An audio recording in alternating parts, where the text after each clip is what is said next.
الصلاة والسلام علیکہ یا سیدی یا رسول اللہ وعلا آلکہ واصحابکہ یا رحمت للعالمین۔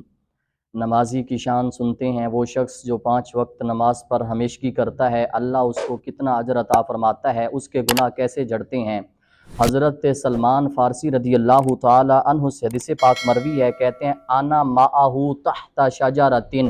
کہتے ہیں میں آقا علیہ الصلوۃ والسلام کے ساتھ ایک درخت کے نیچے تھا، میرے آقا نے وَأَخَذَ مِنْهَا غُصْنًا يَابِسًا فَهَزَّهُ، میرے آقا صلی اللہ علیہ وسلم نے اس درخت کی ایک ٹہنی کو پکڑا جو خشک ہو چکی تھی، فرمایا فَهَزَّهُ، حضرت سلمان فارسی کہتے ہیں میرے آقا نے اس درخت کی ٹہنی کو حرکت دی، جب حرکت دی حَتَّى تَحَاتَّ وَرَقُهُ، حتیٰ کہ اس کے تمام پتے جھڑ گئے۔ میرے آقا صلی اللہ علیہ وسلم نے فرمایا یا سلمان الا تسألنی لما افعل ھذا، اے سلمان کیا تم مجھ سے پوچھو گے نہیں کہ یہ کام میں نے کیوں کیا۔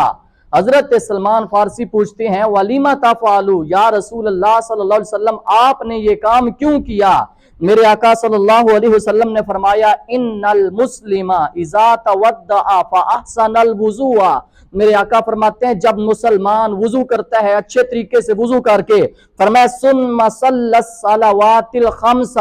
فرمایا وضو کر کے 5 نمازیں پڑھتا ہے، تحاتت خطایاہ کما تحات ھذا الورق،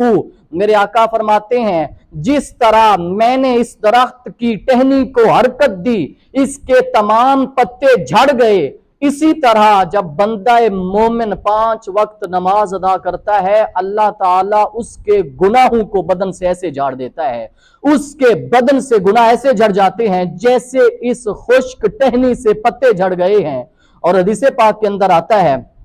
میرے آقا صلی اللہ علیہ وسلم کے صحابی حضرت عمر بن جوہانی رضی اللہ تعالیٰ عنہ کہتے ہیں جاء رجل الی النبی صلی اللہ علیہ وسلم، آقا علیہ الصلوۃ والسلام کی بارگاہ میں ایک صحابی آتے ہیں، آ کر عرض کرتے ہیں یا رسول اللہ ارأیت ان شہدت ان لا الہ الا اللہ وانک رسول اللہ، یا رسول اللہ اگر میں گواہی دوں اللہ کے سوا کوئی عبادت کے لائق نہیں اور آپ اللہ کے رسول ہیں۔ دوسری وصلیت الصلوات الخمس، اور یا رسول اللہ اگر میں 5 وقت کی نماز پر ہمیشگی کروں، وادیت الزکاۃ، اور زکوٰۃ کو ادا کروں، وصمت رمضان وقمتہ، دن رمضان کے دن کا روزہ رکھوں، رات کا قیام کروں، یا رسول اللہ اگر میں یہ کام کروں تو میرا شمار فممن انا، یا رسول اللہ اگر یہ کام، کیا اللہ کے سوا کوئی عبادت کے لائق نہیں، آپ اللہ کے رسول ہیں، 5 وقت کی نماز پڑھوں، زکوٰۃ ادا کروں، رمضان کا روزہ رکھوں، اگر میں یہ کام کروں تو میرا شمار کن میں سے ہوگا؟ میرے مصطفیٰ صلی اللہ علیہ وسلم نے فرمایا من الصدیقین والشہداء،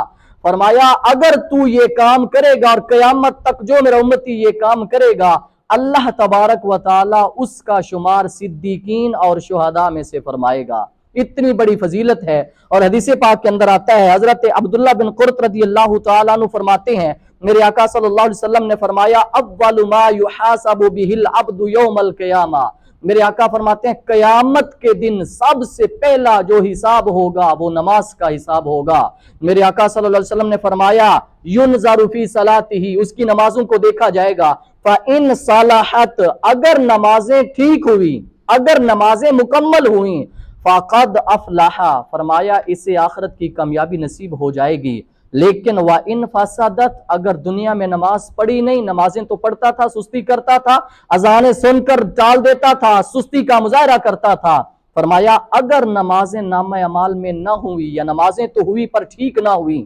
فرمایا خاب و خاسرہ، یہ شخص ذلیل و رسوا ہو جائے گا۔ جس کو آخرت کی اور قیامت کی ذلت ملے گی اس کو کسی اور ذلت کی کیا ضرورت ہوگی، پھر وہاں چھٹکارے والا کوئی نہیں ہوگا جو اس کو نجات دلائے گا۔ لہٰذا آج مسلمان کا حق بنتا ہے، اور میرے آقا صلی اللہ علیہ وسلم نے فرمایا اے صحابہ تم میں سے کسی ایک کے دروازے کے سامنے سے نہر گزرتی ہو، وہ ایک دن میں 5 مرتبہ اس میں نہاتا ہو، حل یبقى من درنہ شیء، کیا اس کی میل، اس کے جسم میں میل کا ذرہ باقی رہ جائے گا؟ صحابہ نے عرض کیا یا رسول اللہ نہیں۔ میرے آقا فرماتے ہیں جب ایک مسلم 5 وقت کی نماز پڑھتا ہے اللہ تبارک و تعالی جسم پہ کوئی گناہ باقی رہنے نہیں دیتا۔ دعا ہے اللہ تعالی ہم سب کو 5 وقت کا نمازی بنائے۔